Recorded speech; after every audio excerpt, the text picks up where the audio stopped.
एक fresh start करना चाहेंगी, क्योंकि उन्होंने एनडीए गठबंधन के साथ इनडायरेक्टली कभी ना कभी समझौता किया, कभी ओपनली उनके साथ नहीं गई। बात आप भी जानते हैं। और कहीं ना कहीं अगर अखिलेश यादव का पलड़ा भारी होता है तो निश्चित तौर पर वो अखिलेश यादव से हाथ मिलाएंगी। तो साफ है कि पशुपति पारस या बात करें जीतन राम मांझी, जिनके पास कुल 4 ही विधायक है, लेकिन फिर भी वो एनडीए का हिस्सा है, या उपेंद्र कुशवाहा की बात करें, क्योंकि लगातार आप देखिए मायावती की पार्टी का जो वोट शेयर है वो लगातार गिर रहा है, उसमें अब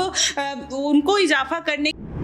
नेक्स्ट न्यूज़ में आपका स्वागत है। मैं हूं आपके साथ अबरारुल हक रहमानी। दर्शकों, इस वक्त उत्तर प्रदेश और बिहार समेत कई राज्यों में जो अब जो है लोकसभा के चुनाव के दूसरे चरण के मतदान होने हैं, दरअसल उससे पहले जो राजनीतिक हालात बन रहे हैं, या फिर आप कहें कि उत्तर प्रदेश में ख़ास तौर से जो गठबंधन को लेकर के जो है एक उम्मीद है, या फिर आप कहें कि इस पूरे मुद्दे पर जो मायावती अखिलेश यादव के बीच गठबंधन पर तमाम खबरें आ रही है, राजनीतिक सूत्र इस पूरे मामले को लेकर के यही बात लगातार दोहरा रहे हैं कि अगर ये गठबंधन हुआ तो जाहिर सी बात है कि उत्तर प्रदेश में कहीं ना कहीं इंडिया गठबंधन को कई सीटों पर जीत भी मिलती हुई नजर आ सकती है। हालांकि इसमें कितनी सच्चाई है और इसको लेकर के जो दावे किए जा रहे हैं, क्या वाकई वो आने वाले दिनों में जो है 100% सच होते हुए नजर आएंगे, और क्या अखिलेश यादव सीटों को लेकर जो है मायावती को मना पाएंगे, क्योंकि सीट शेयरिंग का फॉर्मूला ही यहाँ पर कहीं ना कहीं मामले को फंसाता हुआ नजर आएगा। इस पूरे मामले पर जो है विस्तार से बात करते हैं। मेरे साथ सिराज और माही मौजूद हैं। समझते हैं कि आखिरकार उत्तर प्रदेश में गठबंधन को लेकर के जो स्थिति बन रही है, क्या वो वाकई आने वाले दिनों में भारतीय जनता पार्टी के लिए या फिर जो है पूरे के पूरे एनडीए अलायंस के लिए कहीं ना कहीं एक बड़ी चुनौती बनकर के उभरेगी। उत्तर प्रदेश में जो स्थिति है इस समय, इसको लेकर के आपको क्या लगता है, क्या वाकई गठबंधन हो सकता है? क्या अब भी इसकी संभावनाएं जो है वो नजर आती है? जी बिल्कुल, इस बात को लेकर अगर बात की जाए तो कहीं ना कहीं इसमें कोई भी संभावना नज़र नहीं आती, क्योंकि अगर गठबंधन करना होता तो पहले ही गठबंधन हो जाता। अब तो फर्स्ट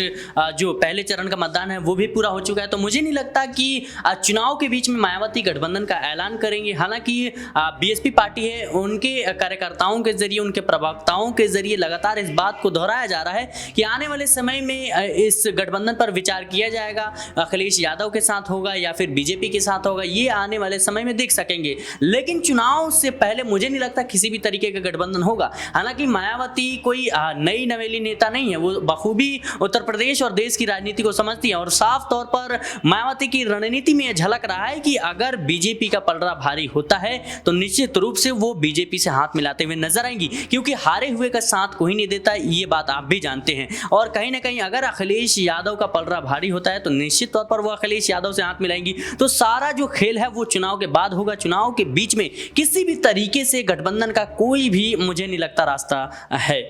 बिल्कुल, जो है गठबंधन ना करने को लेकर के तमाम जो है एक तरीके से खबरें हैं, लेकिन इसी बीच जिस ढंग से अखिलेश यादव के कई ऐसे पुराने बयान हैं जिनको लेकर के इस वक्त इस तरीके की दावेदारी जो है वो की जा रही है कि गठबंधन पर जो बात है वो भी बन सकती है। माई, क्या वाकई उत्तर प्रदेश में इस समय भी जो है अखिलेश यादव को कहीं ना कहीं क्या इस बात का डर है, या फिर चुनाव में हार का भय है कि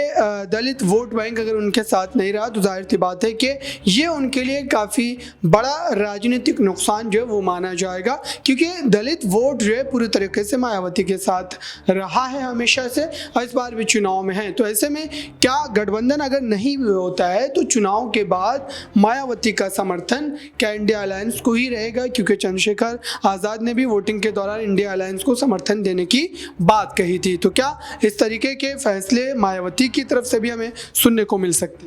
जी बिल्कुल अबरार, जैसा कि आपने बोला, पहले मायावती का जो दलितों के लिए जनाधार है वो वाकई में पहले से बहुत ज़्यादा है। और आप 2019 का लोकसभा चुनाव देख लीजिए, वहाँ पर मायावती ने अखिलेश यादव से बेहतर प्रदर्शन किया था। तो ऐसे में कहा जा सकता है कि मायावती इस चुनाव में कहीं ना कहीं अखिलेश यादव से ज़्यादा सीटें हासिल कर सकती हैं, उसमें कोई दो राय नहीं बनती। लेकिन आप वहीं अगर बात करिए इंडिया गठबंधन में मायावती के जाने को लेकर, तो ऐसे में मायावती के पास अगर उनकी सीटें कम आती हैं तो उनके पास कोई और विकल्प नहीं बनेगा अपनी पार्टी को, क्योंकि लगातार आप देखिए मायावती की पार्टी का जो वोट शेयर है वो लगातार गिर रहा है। उसमें अब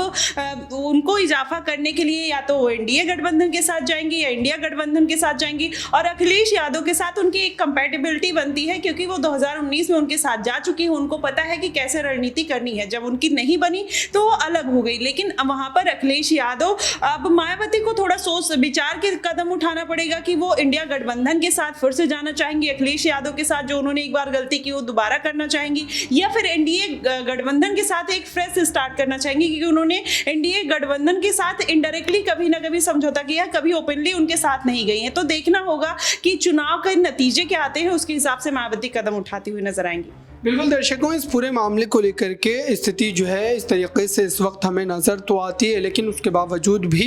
देखा जाए तो अब जो है दूसरे चरण के मतदान को लेकर के जो सूरत हाल इस वक्त देखने को मिलती है, जाहिर सी बात है कि उत्तर प्रदेश की राजनीति में इसका कहीं ना कहीं बड़े स्तर पर हमें जो है राजनीतिक प्रभाव देखने को मिल सकता है। वहीं दूसरी तरफ एक सवाल ये रहेगा कि आखिरकार उत्तर प्रदेश में जो इस वक्त अखिलेश यादव के कई ऐसे पुराने जो है साथी दल हैं जो इस वक्त एनडीए का हिस्सा है, क्या ये तमाम जो है इस बार के लोकसभा चुनाव में कहीं ना कहीं उनको भारी नुकसान पहुंचा सकते हैं? चूँकि जो है ओपी राजभर, पल्लवी पटेल, ये ऐसे बड़े चेहरे हैं जो हमेशा से अखिलेश यादव के साथ गठबंधन में रहा करते थे, लेकिन इस बार वो जो है या तो एनडीए में या फिर दोनों ही गठबंधन से अलग तीसरे फ्रंट के साथ चुनावी मैदान में हैं। इन बातों को लेकर के क्या वाकई अखिलेश यादव चिंतित नजर आते हैं, और अगर नहीं आते हैं तो फिर इस वोट बैंक की भरपाई वो कहां से करेंगे? जी बिल्कुल, कहीं ना कहीं ये अपने आप में एक बड़ा सवाल है, क्योंकि जिस तरीके से जो छोटे दल हैं, जो क्षेत्रीय पार्टियां हैं,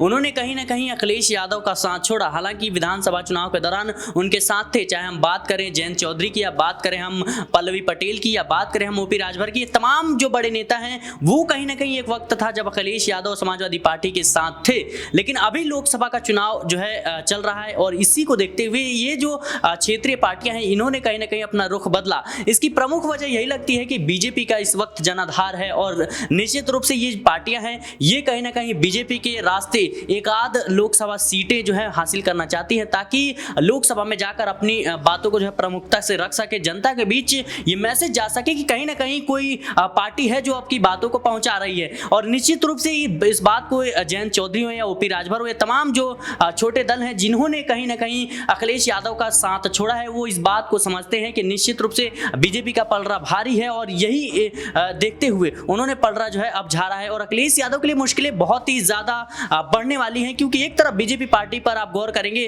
तो 400 पार का नारा दे रही है, लेकिन इसके बावजूद भी 400 पार कहने के बावजूद भी बीजेपी इस बात को बखूबी समझती है कि लोकसभा चुनाव बिल्कुल भी आसान नहीं होने वाला। यही वो बड़ी वजह है कि इन छोटे दलों को, चाहे आपके पास विधायक हैं, चाहे आपके पास सांसद हैं या नहीं है, उससे कोई फर्क नहीं पड़ता। अगर आप आना चाहते हैं भारतीय जनता पार्टी में, आपका मोस्ट वेलकम है। और कहीं ना कहीं यही वो बड़ी वजह है कि पशुपति पारस या बात करें जीतन राम मांझी, जिनके पास कुल 4 ही विधायक है लेकिन फिर भी वो एनडीए का हिस्सा है, या उपेंद्र कुशवाहा की बात करें, या यूपी में भी कई ऐसे जो चेहरे हैं, राजभर की बात करें, या तमाम जो बड़े चेहरे हैं, इनको लेकर के कहीं ना कहीं बीजेपी में शामिल हुए हैं। और इसी वजह से बीजेपी का जो कॉन्फिडेंस लेवल है वो बढ़ता हुआ नजर आ रहा है, और एक जो है कह सकते हैं घाटे का सौदा अखिलेश यादव के लिए बेहद नजर आता हुआ नजर आ रहा है। बिल्कुल दर्शकों, ये तमाम ऐसे फैक्टर हैं, ये तमाम ऐसे सवाल हैं जिसके बिना पर उत्तर प्रदेश की राजनीति का जो पैमाना है वो तय होता नजर आएगा। वहीं दूसरी तरफ उत्तर प्रदेश और बिहार जैसे हिंदी बेल्ट के राज्यों में भारतीय जनता पार्टी भी हर मुमकिन कोशिश कर रही है कि इन सीटों पर वो तमाम जो है उस तरीके के प्रदर्शन को दोहराने में सफल हो पाए, चूँकि 2019 में इन दोनों ही राज्यों में भारतीय जनता पार्टी ने बेहतरीन प्रदर्शन किया था। लेकिन इस बार क्या वाकई इंडिया गठबंधन के अलायंस ने जो तमाम दमखम दिखाए हैं, या फिर जिस स्तर पर उन्होंने भारतीय जनता पार्टी को चुनौतियां पेश की हैं, क्या उस बिना पर इस बार के नतीजे अलग हो सकते हैं? इस पूरे मामले को लेकर आपकी राय क्या है? कमेंट बॉक्स में ज़रूर बताएं और जुड़े रहें नेक्स्ट 9 न्यूज़ के साथ।